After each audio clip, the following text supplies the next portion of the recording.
menyerempet atau menyasar pasal 340, setidaknya 338 pembunuhan biasa gitu. Karena kita tidak mungkin bisa menerima peristiwa itu sebagai penculikan biasa. Saya hari ini sebagai peringatan 2 bulan kami datang ke sini lagi untuk memastikan menyalurkan aspirasi itu, bahwa kepada pelaku dikenakan pasal pembunuhan terhadap dugaan penculikan, pembunuhan terhadap almarhum Ilham Pradipta Hinca BRI yang terjadi persis 2 bulan yang lalu. Kami bersama keluarga, ini Pak Taufan, ini kakak kandung beliau, ini Pak Iman, mertua, bapak mertuanya beliau, terus ini juga saudara-saudaranya beliau, almarhum begitu.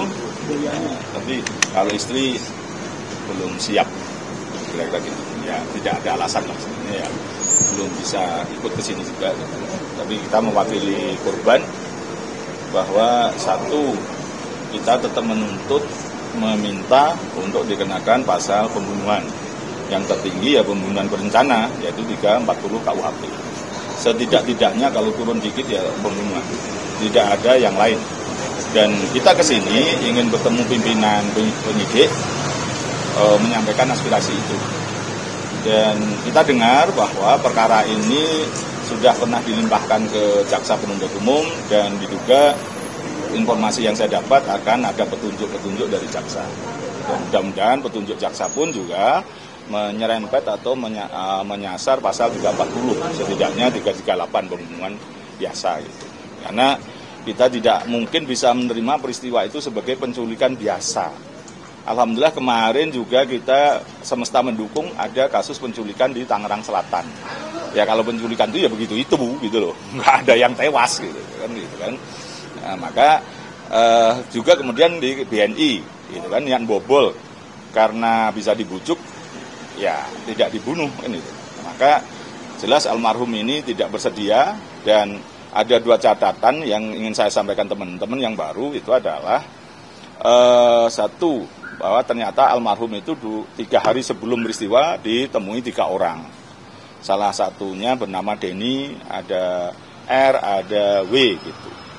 Nah itu di salah satu minimarket yang bukan tempat kejadian, di minimarket yang lain. Yang kalau itu kan L, kalau yang ini I gitu. Nah membujuk gitu. Dan gagal, nampaknya dari tim 3 orang ini menyampaikan kepada DH bahwa gagal membujuk.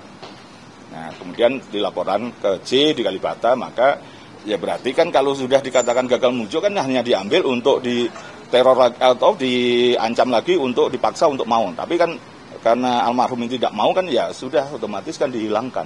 Jadi pembunuhan itu sudah rasanya kalau dihindari untuk pengenaan pasal pembunuhan kok logika awam aja nggak bisa menerima. Itu yang pertama. Yang kedua, setelah saya telusuri Denny ini ternyata orang Bandung gitu yang pernah dihukum 1 tahun karena dugaan penggelapan. Dan dia sudah kira-kira sulit keekonomian terus bergabung dengan kelompok DH ini. Dan bahkan dia menyampaikan kepada beberapa orang itu bahwa dia akan kembali kaya raya gitu. Berarti kembali kaya raya kan dalam rangka membobol bank itu. Jadi saya akan minta kelompok D, kelompok pembujuk ini yang 3 orang itu ya harus dikenakan pasal percobaan pembobolan bank. Sementara selama ini mereka hanya saksi, masih baru saksi. Nah, tapi kan berarti rangkaian itu bahwa usaha pembobolan bank ini kan sudah terencana. Berarti kan sejatinya perencanaan pembobolan bank. Jadi kalau mungkin dalam kasus penculikan dan pembunuhan almarhum itu dia bisa lepas karena memang hanya membujuk, gagal ya sudah tinggal laporan gitu, tidak tahu konsep besarnya bisa aja begitu. Tapi bahwa bagian konsep pembobolan bank kan dia diduga terlibat. Maka nanti saya akan meminta itu. Jadi biar semua pihak yang terkait atau beririsan itu ya dimintai pertanggungjawaban. Karena ini kan rencana besar untuk membobol bank. Dan terbukti pembobolan bank itu sudah terjadi BNI 204 miliar. Dan sebenarnya ada bank lain yang dibobol juga di angka 200-an miliar lebih, 250 bahkan, dengan cara-cara juga pembobolan. Dan ini masih ditangani oleh pihak kepolisian. Nanti suatu saat kita buka itu. Terpaksa saya karena sudah biasa jadi detektif partikelir untuk mendukung semua ini, saya lacak semua pembobolan bank.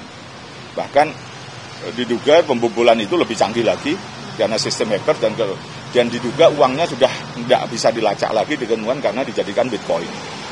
Nah itulah artinya sistematika, modus segala macam dugaan-dugaan pembobolan bank ini sebenarnya sudah begitu masifnya, begitu mendalamnya. Maka ya saya minta untuk 3 orang yang pembujuk ini juga bisa dikenakan percobaan pembobolan bank. Gitu. Jadi 2 hal itu masih. Pak, sedikit tadi kan mengatakan bahwa ternyata ada 3 orang yang sekarang statusnya masih saksi ya, yang sebelum membujuk. Apakah dari pihak keluarga dan juga Bapak sendiri menduga bahwa ini sindikat yang jauh lebih besar terorganisir dan sebenarnya banyak mungkin korban-korban lain yang juga belum terlacak atau seperti apa? Iya, memang saya katakan tadi ini kejahatan terorganisir dan masif dan sudah merambah mana-mana. Dalam kasus Bank BNI dulu ternyata diduga yang bersangkutan itu yang korbannya loh ya pernah juga dibobol senilai 8 miliar gitu. Memang oleh oknum pegawai banknya gitu. Tapi artinya kan itu sudah 5 tahunan yang lalu misalnya. Nah bisa aja mereka semakin berkembang. Yang oknum tadi dipecat tapi bisa aja udah keluar bertemu lagi dengan pihak lain atau menginspirasi pihak lain gitu untuk semakin masif untuk membobol bank. Karena paling gampang itu sebenarnya kan ya memang bobol bank, dan kalau istilah zaman Koboi dulu kan bobol bank itu kan tidak merugikan orang, itu hanya merugikan perusahaan kan itu kan. Jadi ini sudah, tapi merugikan juga perekonomian negara nanti, menjadi masyarakat juga ekonomi tidak tumbuh, berturun segala macam kan kita semua juga akan jadi korban. Gitu. Jadi ini harus memang alarm bagi kepolisian dan kita semua bahwa sindikat-sindikat ini sudah sekian besarnya. Bahkan saya pernah meneliti itu pinjol itu yang harusnya itu dananya itu tetap diputar di sini. Ada juga lender yang istilahnya investor gitu, tapi kenyataannya uang hampir 200-an miliar dilarikan ke luar negeri oleh pemilik orang yang luar negeri.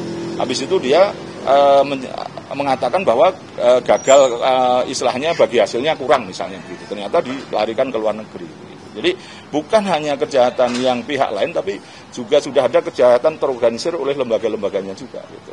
Jadi ini alarm istilahnya bagi kita semua, bagi penegak hukum, kejahatan kerah putih dan kejahatan terorganisir itu sudah begitu masifnya, dan ini ya sampai menimbulkan korban jadinya gitu. Ketika tidak mau dihabisi gitu almarhum Ilham. Maka saya hari ini sebagai peringatan 2 bulan kami datang ke sini lagi untuk memastikan menyalurkan aspirasi itu, bahwa kepada pelaku dikenakan pasal pembunuhan.